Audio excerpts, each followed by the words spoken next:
SIR ফর্মে অসঙ্গতির দায় নিতে হবে ডিইওদের।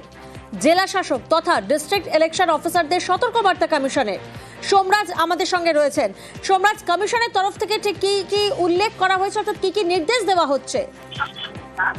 দেখো, যে নির্দেশ বিভিন্ন জেলা শাসক তথা ডিস্ট্রিক্ট ইলেকশন অফিসারদের দেওয়া হয়েছে রাজ্যের মুখ্য নির্বাচনী আধিকারিকের দপ্তরের তরফে, সেখানে একটা বিষয় স্পষ্ট করা হয়েছে যে জেলা শাসকদের কিন্তু সতর্ক বার্তা দেওয়া হয়েছে।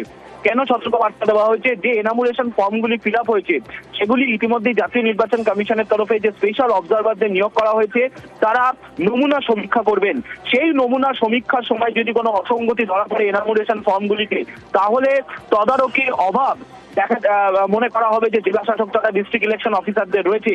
সেই কারণেই নির্বাচন কমিশনের তরফে নির্দেশ দেওয়া হয়েছে প্রতিদিন রাত 8টার মধ্যে সিও দপ্তরে রিপোর্ট পাঠাতে হবে। কি রিপোর্ট পাঠাতে হবে? যে এনামুরেশন ফর্ম সংক্রান্ত কোনো ভুল রয়েছে নাকি, লজিক্যাল ডিসক্রিপেন্সি কতগুলি করা হলো, নোটিশ কতগুলি ইস্যু করা হয়েছে, এবং 2002 এর ম্যাপিং এর সঙ্গে কোনো ভুল রয়েছে নাকি, সেই সংক্রান্ত তালিকা প্রতিদিন রাত 8টার মধ্যে ডিস্ট্রিক্ট ইলেকশন অফিসারদের সেই রিপোর্ট পাঠাতে হবে। শুধু তাই নয়, এটাও বলা হয়েছে যে এনামুরেশন ফর্ম যেগুলি ফিল আপ হবে সেগুলি র্যান্ডম চেকিং করবেন অবজারভাররা। সেখানে যদি কোনো ভুল ধরা পড়ে তাহলে তার দায় বর্তাতে হবে জেলা শাসক তথা ডিস্ট্রিক্ট ইলেকশন অফিসারদের ওপর।